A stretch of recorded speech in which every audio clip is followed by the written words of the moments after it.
Dopo il no all'arrivo di Beatrice Venezzi come direttore musicale dell'orchestra, ora alla Fenice è la volta del sovrintendente Nicola Colabianchi.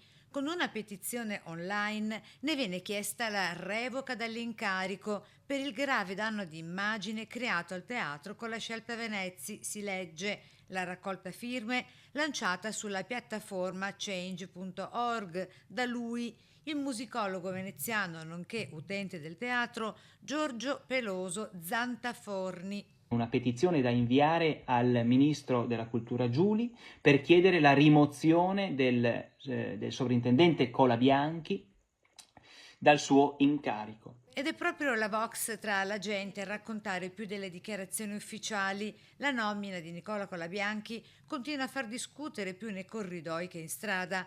C'è chi denuncia una scelta inadeguata per il ruolo e per la città. Penso che se gli orchestrali non sono così convinti vuol dire che probabilmente qualcosa non va. E chi difende invece il sovrintendente con la Venezzi, sostenendo che il giudizio spetta al lavoro, non ai pregiudizi. Positivo che una donna è giovane, anche molto social, quindi molto coinvolgente per i giovani.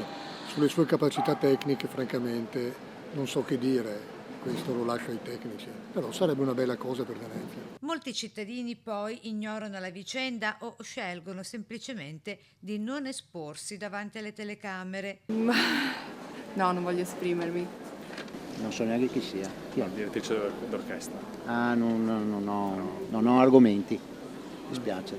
Ti hai seguito? Sì, ma non ho idee particolari. L'oramai caso Fenice non è più soltanto una polemica sui nomi, a pesare le forti tensioni interne e un dibattito pubblico che sembra non trovare tregua. Sentiamo poi di possibili direttori bis a sostegno in qualche modo del direttore nominato, oppure del fatto che la direttrice nominata effettuerebbe solo alcune opere, allora dirigerebbe solo alcune opere, allora è evidente che probabilmente sono gli stessi, insomma, che l'hanno nominata che hanno qualche perplessità.